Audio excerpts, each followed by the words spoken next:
नमस्कार मित्रांनो, मी गौतम मावळ माझ्या यूट्यूब चॅनलवर आपणा सर्वांचं अगदी मनापासून हार्दिक स्वागत करतो.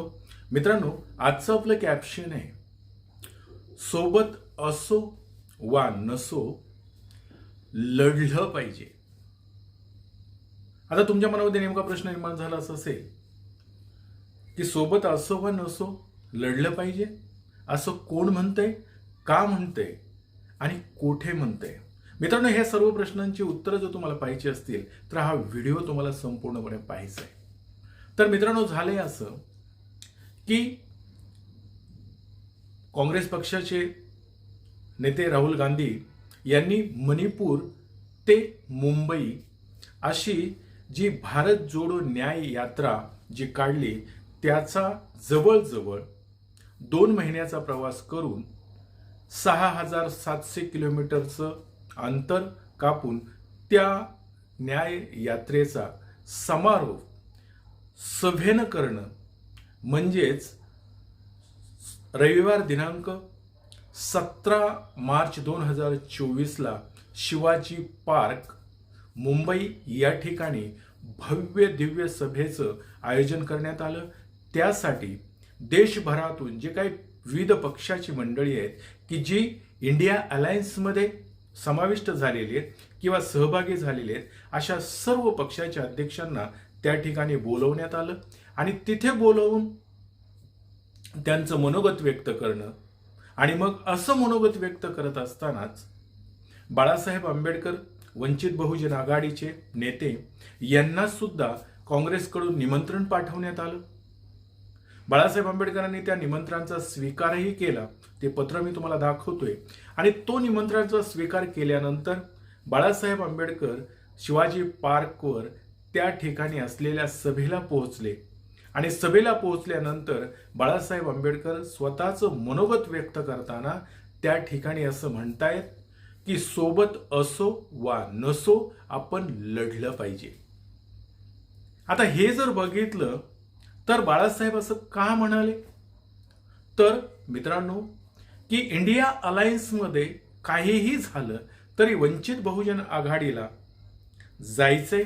आणि त्याचं कारण म्हणजे भारतीय जनता पार्टीला जो काही भारतीय जनता पार्टीने अब की बार 400 पार नारा दिलाय, हा नारा संपुष्टात आणून भारतीय जनता पार्टीला 2024ला सत्तेपासून पायउतार करण्याचा चंग बाळासाहेबांनी बांधलाय. आणि कारण काय, तर भारतीय जनता पार्टी संविधान बदलण्याची भाषा करते.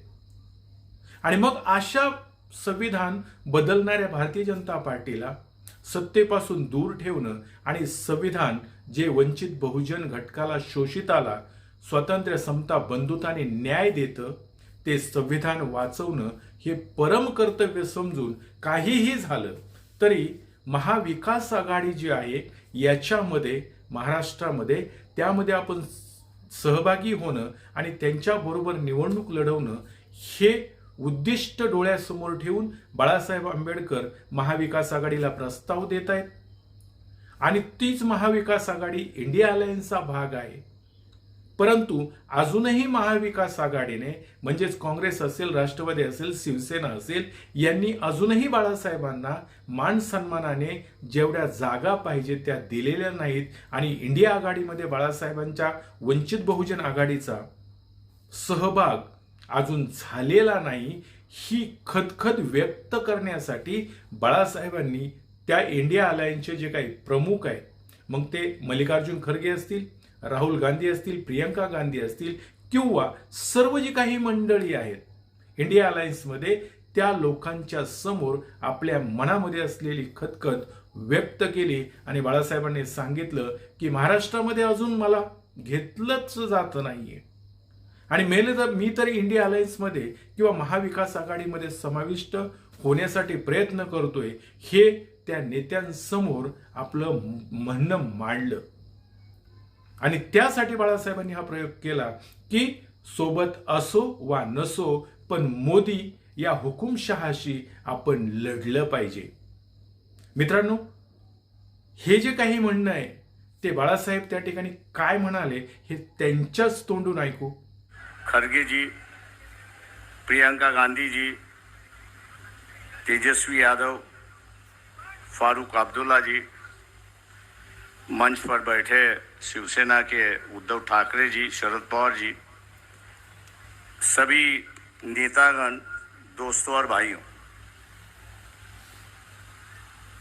जहां तक मैं समझता हूं कि हम लोगों को लड़ना चाहिए, साथ लड़े, अकेला लड़े, लेकिन लड़ना चाहिए। देश भर की परिस्थिति की बयान मैं कर रहा हूं। मैं इसलिए देश भर की बयान कर रहा हूं कि बंगाल में अलग सी परिस्थिति बन चुकी है। महाराष्ट्र में कोशिश की जा रही है कि हम सब जन इकट्ठा लड़े, लेकिन दो चीजें जो है वो सबसे बड़ी चीज है, मैं यहां पर मानता हूं। इलेक्टरल बॉन्ड आ चुका है और हर चैनल पर अमित शाह का बयान आ रहा है कि हमने जो है इलेक्शन के माध्यम से जो काला धन था उसको भगा दिया है। लेकिन मैं मोदी जी से और अमित शाह से पूछना चाहता हूं, future gaming and hotel service company है कि जिसकी 2021-2022 की जो नेट प्रॉफिट है, ये नेट प्रॉफिट 215 करोड़ का है और उन्होंने इलेक्ट्रल बॉन्ड जो है वे 1360 करोड़ का खरीद लिया है। जब कंपनी का प्रॉफिट ही 200 करोड़ है तो 1300 के बॉन्ड वहां कहां से खरीद लिए? इसका विवरण तो होना चाहिए। मैं ऐसे कई कंपनियों का नाम दे सकता हूं। क्या हम लोग इनको टारगेट करेंगे या नहीं करेंगे? मोदी से ये सवाल पूछेंगे या नहीं पूछेंगे? और हम लोग जरूर पूछना चाहेंगे कि आप कह रहे हो, अमित शाह से हम कह रहे हैं कि आप टीवी पर जवाब देते हो तो इसका जवाब दीजिए कि इस कंपनी के पास 1300 करोड़ रुपए कहां से आए, इसका जवाब होना चाहिए। आप इन पर ईडी की इंक्वायरी करवा रहे थे, लेकिन इंक्वायरी अब रुक चुकी है। ऐसी एक परिस्थिति है। मैं समझता हूं कि एक मामला है कि जिसको हमने उठाना चाहिए। दूसरा, प्रियंका गांधी जी से मेरी नम्र विनती है कि मोदी जी कहते हैं कि ये देश मेरा परिवार है। ये बात सही है कि ये देश उनका परिवार है, लेकिन उनका जो असली परिवार है उनमें से एक महिला उनके साथ में नहीं रहती है।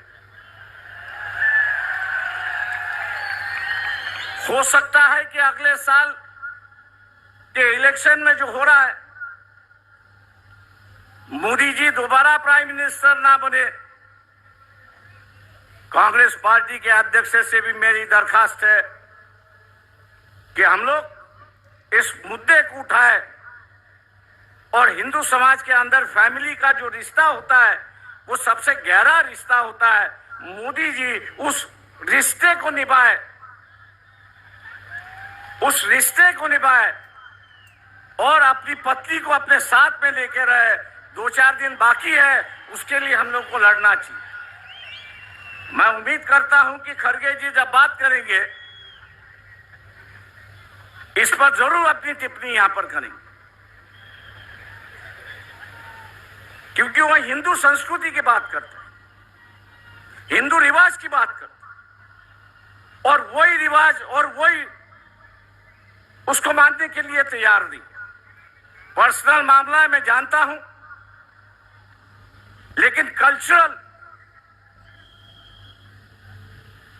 की चर्चा जो है ये आरएसएस ने शुरुआत की, कल्चरल नेशनलिज्म की गई, कल्चरल हिंदुइज्म की गई। अब वो अगर अदा नहीं कर रहे हैं तो मैं समझता हूं कि हम लोग की जिम्मेदारी होती है कि उनको उनकी बात समझाए और उसको अदा करने के लिए वो अपना अधिकार के लिए वो लड़े और हम लोग उनको सिखाए। ऐसी एक परिस्थिति है। दोस्तों, 5 मिनट का वक्त होते आ रहा है। मैं और एक बात यहां पर कहूंगा, राहुल गांधी जी से मेरा दरखास्त है यहां पर, वो ये है कि ईवीएम जो है 2004 से मैं उससे लड़ रहा हूं। आज भी बंबई हाई कोर्ट में उसके लिए मैं लड़ रहा हूं। पिछले 6 महीने से जब ईवीएम इंक्वायरी की बात आई तो इलेक्शन कमीशन उसको टाल रहा है। उसकी जो मशीन आती है वो अमेरिका से आती है, लेकिन वहां के जो चिप उसमें 2 है, स्टोरेज चिप जो है वो यहां 20-20, 25-25 रुपए में मिलते हैं कि जिसको मैनिपुलेट होता है। राहुल गांधी से मेरी दरखास्त है कि पार्लियामेंट भी किस पे विश्वास करे, पेपर ट्रेल पे विश्वास करे और ईवीएम पे विश्वास करे। तो पार्लियामेंट ने कानून से कहा है कि अगर डिफरेंस आया, ईवीएम के काउंटिंग में डिफरेंस आया और पेपर ट्रेल की काउंटिंग में डिफरेंस आया, तो मानना है कि पेपर ट्रेल का जो वोट है वही आपको मानना है, ईवीएम को बगल में रखना है। क्या हम लोग इस इलेक्शन के पहले, इलेक्शन शुरुआत होने के पहले इलेक्शन कमीशन को घेराव डाले, सब पार्टियां उनसे मिले कि अगर कोई कैंडिडेट अर्ज करता है, एप्लीकेशन करता है कि वेरीफाइड पेपर ट्रेल जो है वो काउंटिंग होना चाहिए, उसका एप्लीकेशन मंजूर होना चाहिए। क्या हम लोग इसके लिए लड़ने के लिए तैयार है? दिल्ली में हम लोग को यहां पे जाना होगा। मैं राहुल गांधी से विनती करता हूं कि वो अगर डेट ऐलान करेंगे तो शायद हम लोग उसमें शामिल होंगे, बड़ी संख्या में शामिल होंगे, ये मैं आशावाद यहां पर करता हूं। रही बात लोग साफ सुथरी कैरेक्टर के लोग चाहते हैं। ये जो फैमिलीवाद है, दूसरे चीजें जो है, लोग उससे उब गए हैं। हम लोग उससे बाहर निकले और मैं इस मंच से कहना चाहता हूं कि हम लोग अपना इस बार एटलीस्ट महाराष्ट्र के लिए परिवारवाद के लिए खर्च करने के लिए तैयार। हम आपके साथ हैं।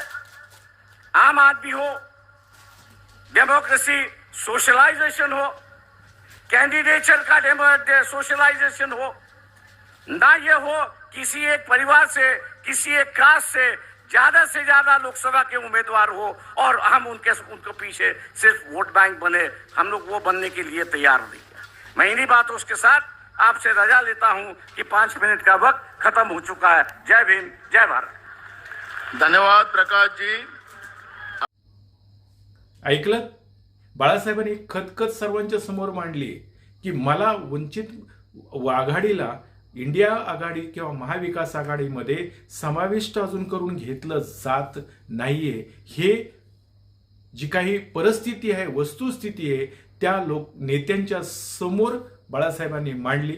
आणि मित्रांनो, असं तडक-फडक जे काही आहे, म्हणजे आपल्याकडे काहीही हातचं न ठेवता बाळासाहेबांनी महाविकास आघाडीमध्ये समाविष्ट होण्यासाठी काँग्रेसचे अध्यक्ष राहुल गांधी असतील, प्रियंका गांधी असेल किंवा महाराष्ट्राची जी काही बॉडी असेल, राष्ट्रवादी काँग्रेस पक्ष असेल, शिवसेना असेल, यांच्या समोर आपलं म्हणणं मांडले आणि सडेतोडपणे म्हणणं मांडले। मित्रांनो, यामध्ये बाळासाहेबांची भूमिका योग्य की अयोग्य, त्यांनी जे मत मांडलं ते बरोबर की चूक, तुम्हाला काय वाटतं, तुमचं काय मत आहे, तुम्ही नक्की कमेंट्स बॉक्समध्ये सांगा।